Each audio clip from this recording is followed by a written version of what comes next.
বঙ্গবন্ধুর কন্যা মাননীয় প্রধানমন্ত্রী শেখ হাসিনা। আমি আপনার জন্য মামুনুল হক শাইখুল হাদিসের সন্তান এই যুগে সেই ভূমিকা পালন করতে চাই। আমি আপনাদেরকে একটা হাদিস শোনাই। আমার এই হাদিস ওলামায়ে কেরাম বিশেষভাবে শুনবেন। আমার এই হাদিস, আমার আজকের বক্তব্য শাসক বর্গের ঘনিষ্ঠ ব্যক্তিবর্গ যারা আছে তারা শুনবেন, লক্ষ্য করবেন, বুঝবার চেষ্টা করবেন। আমাকে পছন্দ না হলে যেই হুজুর পছন্দ হয় সেই হুজুরের কাছ থেকে হাদিসের ব্যাখ্যা শুনে নেবেন। হযরতে আমিরে মুআবিয়া রাদিয়াল্লাহু তাআলা আনহু তিনি একবার জুমার দিন খুতবা দিতে দাঁড়িয়ে একটা কথা বললেন আল মালু মালুনা ওয়াল ফাইউ ফাইউনা। দেখো, এই যে রাজ্য ধনভাণ্ডারের যে মাল, সেটা আমার মাল, আমাদের সম্পদ। এই গনিমত, এটা আমাদের সম্পদ। আমরা যেভাবে ইচ্ছা সেভাবে বন্টন করব। প্রথম জুমায় হযরত আমিরে মুআবিয়া এরকম একটা ঘোষণা দিলেন, সম্পদ আমার, এই রাষ্ট্রীয় ধনভাণ্ডার আমার, আমার যেভাবে ইচ্ছা আমি সেভাবে বন্টন করব। কেউ কোনো কথা বলল না। আমিরে মুআবিয়া জুমার দিন চলে গেলেন। পরের জুমায় তিনি আবার দাঁড়িয়ে গেলেন, আবার একই ঘোষণা দিলেন, আল মালু মালুনা ওয়াল ফাইউ ফাইউনা। রাষ্ট্রীয় ধনভাণ্ডারের মাল, এটা আমার ইচ্ছা, যেভাবে ইচ্ছা সেভাবে বন্টন করব। 2 দিন বললেন, কোনো কথা নাই, কোনো প্রতিউত্তর নাই। আমিরুল মুমিনিন হযরতে মুআবিয়া রাদিয়াল্লাহু আনহু চলে গেলেন। তৃতীয় জুমায় আবার একই কথা বললেন যে আল মালু মালুনা ওয়াল ফাইউ ফাইউনা। এটা তাবরানির মধ্যে এবং মুআজামে তাবরানি, মুসনাদে আবু ইয়ালার মাধ্যমে, সহিহ সনদের মাধ্যমে ঘটনা বর্ণিত। তৃতীয় জুমায় একই ঘোষণা দিলেন আমিরে মুআবিয়া, সম্পদ আমার, রাষ্ট্রীয় ধনভাণ্ডার আমার, ইচ্ছা যেখানে ইচ্ছা সেখানে ব্যয় করব।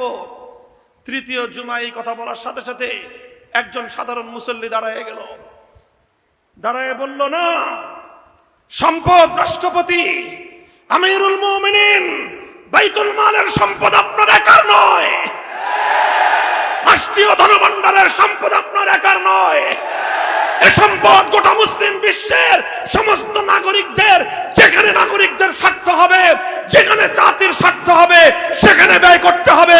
নিজের ইচ্ছা এবং খেয়াল খুশি মতো ব্যয় করবার কোনো অধিকার আপনার নাই।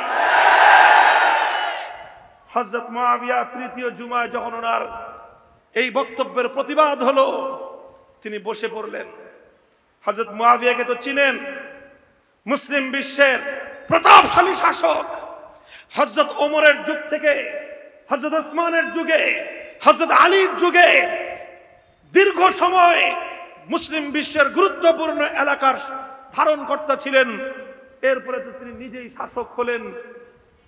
সেই আমিরে মুআবিয়া দোর্দণ্ড প্রতাপশালী, মুসলিম বিশ্বের অন্যতম রাজনৈতিক প্রজ্ঞাবান ব্যক্তিত্ব।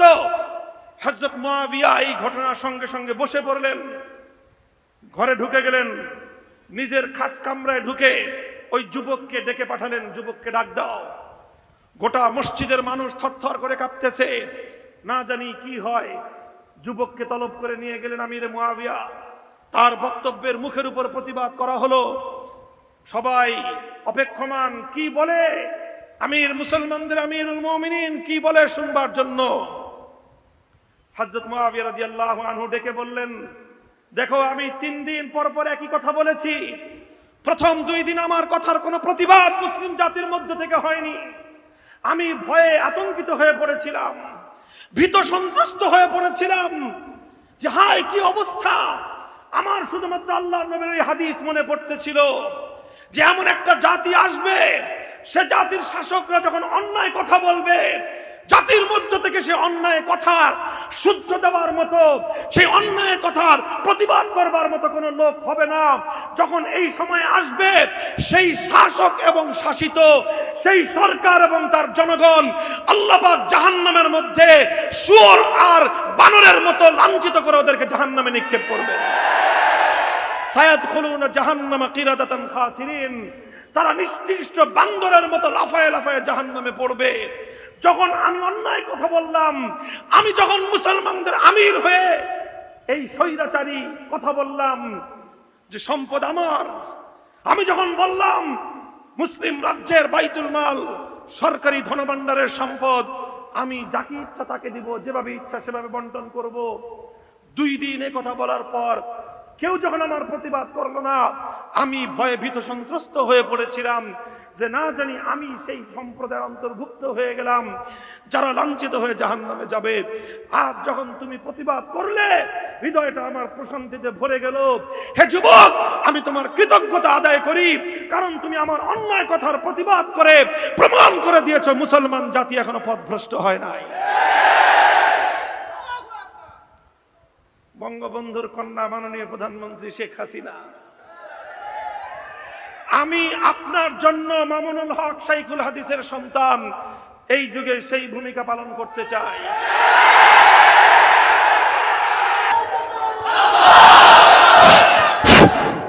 আপনারা যেই নীতিতে দেশ চালান সেটা হলো গণতান্ত্রিক, গণতন্ত্রের ভিত্তিতে রাষ্ট্র চলছে। আমরা গণতন্ত্রের অনেক কিছুর সাথেই একমত নই।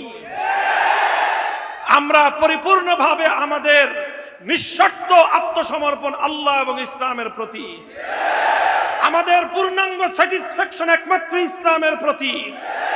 আমরা বিশ্বাস করি ইসলাম ছাড়া বিশ্ব মানবতার মুক্তির ভিন্ন কোনো পথ নাই। গণতন্ত্র বলেন, সমাজতন্ত্র বলেন, তন্ত্রমন্ত্র দিয়ে বিশ্ব মানবতার মুক্তি সম্ভব নয়। ইসলামী বিশ্ব মানব জাতির মুক্তির একমাত্র মূল মন্ত্র। যেহেতু গণতন্ত্র আমাদের উপর চাপায়া দিচ্ছেন, বাধ্য হয়ে কিছুটা মানতেই হয়, সেজন্য মানি। তবে গণতন্ত্রের মধ্যে অনেক কিছুই আছে কুফুরি কথা, কিছু আবার ভালো কথাও আছে। গণতন্ত্রে একটা ভালো কথা, সেটা হলো জনগণের মতামত দেওয়ার স্বাধীন অধিকার আছে। আপনাদের এটা সাংবিধানিক অধিকার, গণতান্ত্রিক অধিকার, নাগরিক অধিকার। সেই অধিকারের জায়গা থেকে ঈমানের দায়িত্ব আদায় করবার জন্য বলছি, ভাস্কর্য মূর্তি নির্মাণ করাটা এটা আত্মঘাতী সিদ্ধান্ত। বিশেষ করে মরহুম বঙ্গবন্ধু শেখ মুজিবুর রহমান, বাংলাদেশের স্বাধীনতার মহানায়ক, এমন একজন মুসলিম নিহত একজন মৃত ব্যক্তি, আমাদের ধারণা অনুযায়ী যিনি ঈমানের উপর মৃত্যুবরণ করেছেন। সেজন্য আমরা ওনার রুহের মাগফিরাত কামনা করি। আল্লাহ পাক ওনাকে জীবনের ভুল ত্রুটি মাফ করে জান্নাত নসিব করুন। এই রকম একজন ঈমানদার ব্যক্তির মৃত্যুর পরে যদি তার উত্তরাধিকারীরা, তার আপনজনেরা তার কোনো ভাস্কর্য অথবা তার কোনো মূর্তি নির্মাণ করে, স্পষ্ট সহিহ বুখারী শরীফের হাদিস বলছে, ইন্নাল মাইয়িতা লা ইউআযাবু বিবুকাইল হাইয়্যি আলাইহি, জীবিত ব্যক্তিদের, আপনজনদের শরীয়ত গর্হিত কার্যকলাপের কারণে মৃত ব্যক্তিকে আল্লাহর সামনে লজ্জা পেতে হয়, লজ্জিত হতে হয়, ক্ষেত্র বিশেষে শাস্তি এবং সাজা ভোগ করতে হয়। আমরা সেই জায়গা থেকে একজন মুসলিম হিসেবে, মুসলিম আল মুসলিম আখুল মুসলিম, আল মুমিনু আখুল মুমিন হিসেবে আমরা বঙ্গবন্ধুর রুহের মাগফিরাত কামনা করি। আমরা চাই না আপনাদের কোন কর্মের কারণে কবরের মধ্যে তার আযাব হোক। আমরা চাই না তিনি আল্লাহর দরবারে লাঞ্ছিত এবং লজ্জিত হয়ে যান। এজন্য আমরা উপদেশের সুরে, আমাদের দায়িত্ব আপনাদের কর্ণকুহরে মেসেজগুলো পৌঁছে দেওয়া করছি। আমরা বড় বক্তব্যগুলো বলে দিচ্ছি, মেহেরবানি করে অন্তত নিজেদের হাতে এই আত্মঘাতী কোনো কাজ করবেন না। মাননীয় প্রধানমন্ত্রী, আজ আপনি যদি আপনার বাবার মূর্তি বানান, ভাস্কর্যের নামে বানান আর যাই বানান, বাংলা ভাষা আমরা পড়াশোনা করেছি। বাংলাদেশের বাংলা ভাষার যে কোনো ডিকশনারি খুলেন, সেই ডিকশনারির মাধ্যমে প্রমাণ করেন ভাস্কর্য আর মূর্তি দুই জিনিস। সারেন্ডার করব আপনাদের সামনে।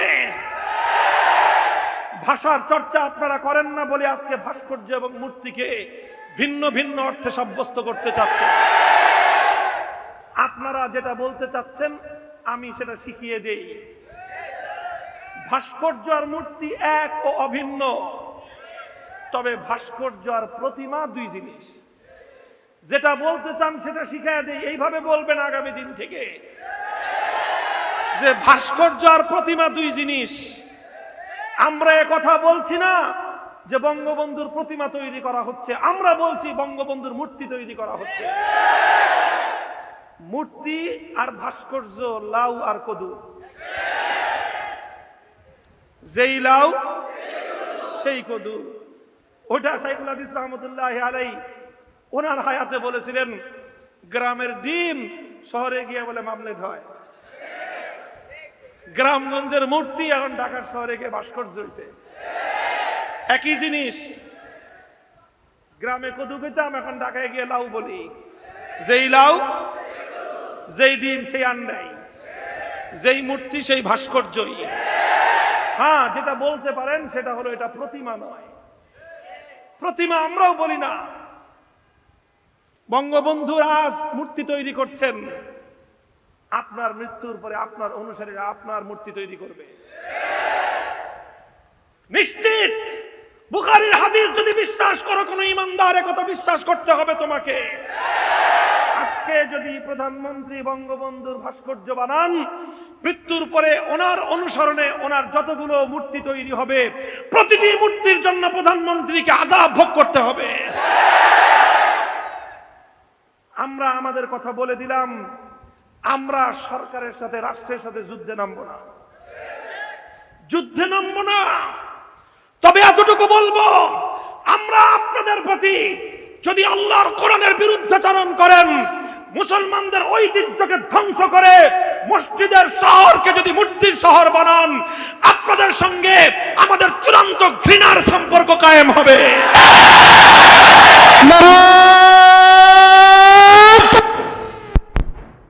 সাথে কথা বলি, আমাদের কথা কোনো ভিন্ন অর্থে কেউ মিসগাইড করার চেষ্টা করবেন না। পরিষ্কার কথা, এটা এই কথা বলা, রাষ্ট্রের কল্যাণ কামিতা করা, সরকারের কল্যাণ কামিতা করা, জনগণের কল্যাণ কামিতা করা, এটা ঈমানের অঙ্গ। আমাদের কাজ হলো সতর্কবাণী পৌঁছে দেয়া। ওয়ামা আলাইনা ইল্লাল বালাগ, সতর্কবাণী আমরা পৌঁছে দিলাম। এরপরে যদি আপনারা কোনো আমাদের এই সতর্কবার্তা যদি ভালো না লাগে, আন্তরিকতার চেয়ে চাটুকারিতাই যদি আপনাদের কাছে পছন্দ হয়, নাস্তিক, মুরতাদ, মূর্তি প্রেমী, সেই ইসলাম বিদ্বেষী বামপন্থী গোষ্ঠী যাদের কাছে একত্ববাদের চেয়ে, তাওহীদের চেয়ে মূর্তির প্রেম অগ্রাধিকার পায়, তারা যদি আপনাদের কাছে আমাদের চেয়ে বেশি ভালোবাসার পাত্র হয়ে যায়, সেটা দুঃখজনক এবং আমাদের কপাল বলতে হবে। গুটি কয়েক চামচা, গুটি কয়েক বামপন্থী, গুটি কয়েক মূর্তি প্রেমী, গুটি কয়েক হিন্দুয়ানি সংস্কৃতিতে বিশ্বাসী, মুখে ইসলাম বললেও ইসলামের চেয়ে মূর্তির প্রেম তাদের হৃদয়ে যাদের বেশি, তাদের কথা যদি এদেশের আলেম সমাজের কথার চেয়ে বেশি গুরুত্বপূর্ণ হয়, বেশি মূল্যবান হয়ে যায়, তাহলে আগামী দিনে আমরা আমাদের পথ জনগণের কাছে স্পষ্ট করে দেব।